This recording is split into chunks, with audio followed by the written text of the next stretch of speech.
Camera Basics 101. Here's a quick picture of my Canon T3i mounted on the tripod. On the lens, the 50mm portrait lens, is the automatic focus and the manual focus switch. That's on the lens itself. Now I move the switch to automatic focus in on the center of the kit with my spot meter, and then put it, once it's focused, I don't trust my eyes anymore. Once it's focused, I put it back to manual focus. You have to leave it at manual focus, because when you turn the lights out and press the shutter, that thing's going to start focusing all over the place. It'll be a horrible picture. Then you have the focal line, which is a circle with a line through it, and I'll explain it in a sec. When you used to open up the back of the old 35mm cameras to load a roll of film, that circle with the line through it is directly over top of where the line of film would go across the back. And it's also the same position now in the digital cameras for the digital light processor.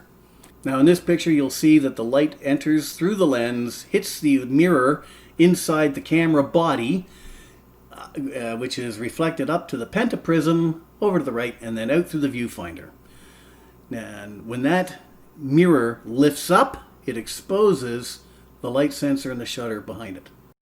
So I've taken the lens off and I've pressed the timer, and I'm videotaping just to show you the mirror and then how it flips up. Now because there's no lens on, it's going to be very quick, as you just saw. So what I'm going to do now is slow it down so you'll be able to see it a little slower, how the mirror flips up, exposes the digital imaging processor, which takes the picture while the mirror is flipped up. And there it goes there. See? That's how it takes the picture.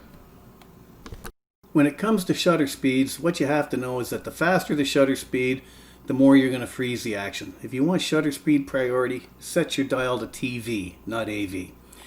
So, depending on what your needs are, if you want to take a long exposure at night, you need a tripod, and you're going to use a 30 or 40 second exposure. But you're also going to get movement. And I'll show you in the next picture here what it's like to have movement. There it is.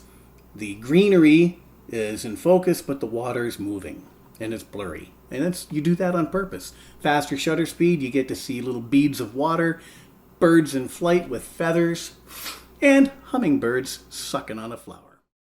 So what you have is, on the old lenses, you can't do it with the new ones. On the old lenses, if you took the lens off the camera body and depressed a button on the back, and then you could move the f-stop ring and you could see the diaphragm open and close. Now it stays open when you're looking to take your picture, but as soon as you press that shutter, it closes or stays open to whatever aperture setting you've got the picture set for. As you can see, he's slowly going f11, f16, f22, and I would imagine that this particular spot right here, it's f22. Small opening, big number, depth of field.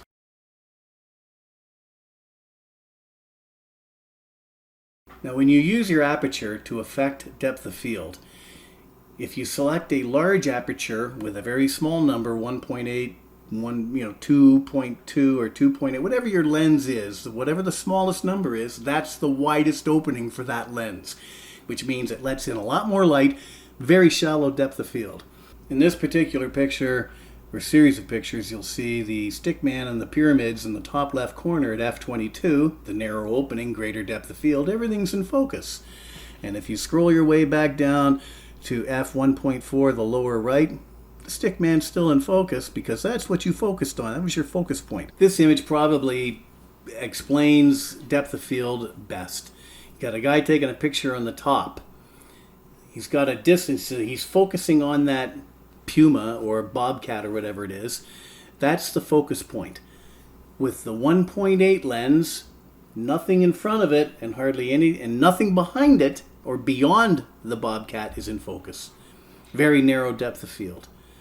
If you look at the bottom picture, you have the focus point hasn't changed or the distance, but he's using an f22 lens or aperture, and that means everything probably 10 feet in front of the bobcat to infinity beyond the bobcat is in focus. Large depth of field. He's taking a picture of 1, 2, 3, 4, 5, 6 chess pieces, and as he takes the next picture, he's going to go from narrow depth of field. He's going to work his way through his lens to maximum depth of field. Okay, so he's taken the picture with the f2.8.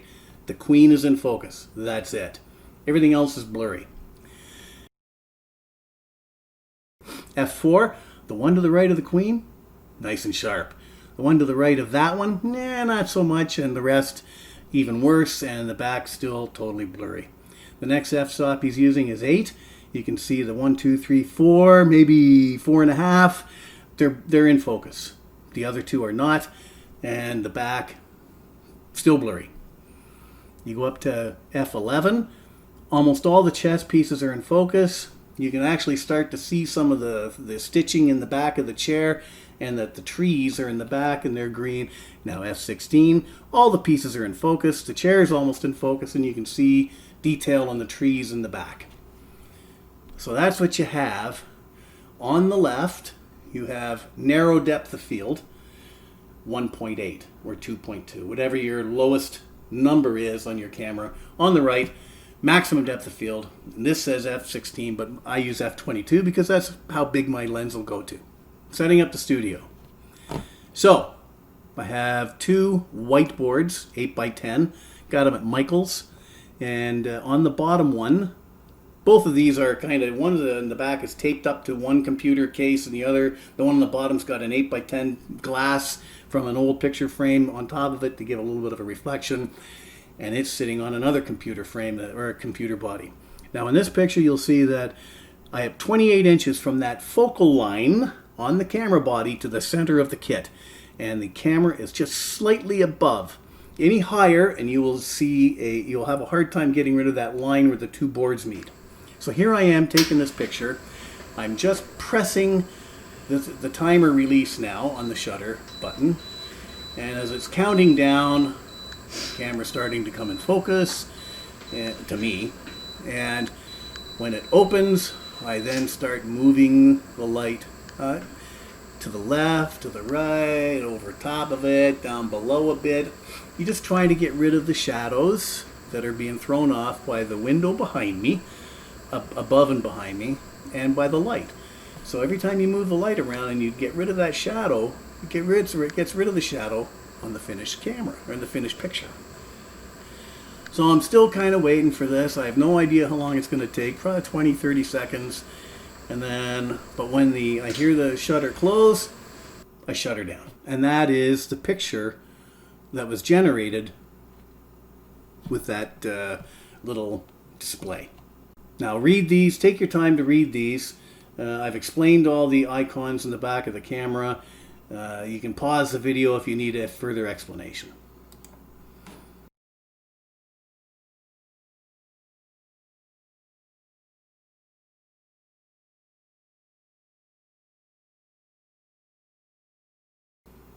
Post-production, as you can see, I use Nikon Photo Editor. It came with a Nikon camera I bought light years ago, but it still works. And it's really user-friendly. I'll send it to you if you want it. So, follow the instructions. Pause the video if you have to, if you want to read what I'm doing, and maybe enlarge the video so you can get a little closer look at what I'm doing. But there's a short video after this of me actually cropping and setting the sharpness level and the contrast. So you can wait for that. So here I am, I'm about to crop this picture. It's not the same picture we were working with. I just brought this one up just so you could see me crop it. So I select the tool and then position it on the image, click and drag. That part will be saved. The part in white will be saved. I then get I click those two for medium sharpening and a little bit of color correction. Then I move the contrast slider a little to the right to get rid of the line where the two whiteboards meet. It doesn't change the picture. It's not, and then I click Save As, the original file name. It overwrites it and saves it.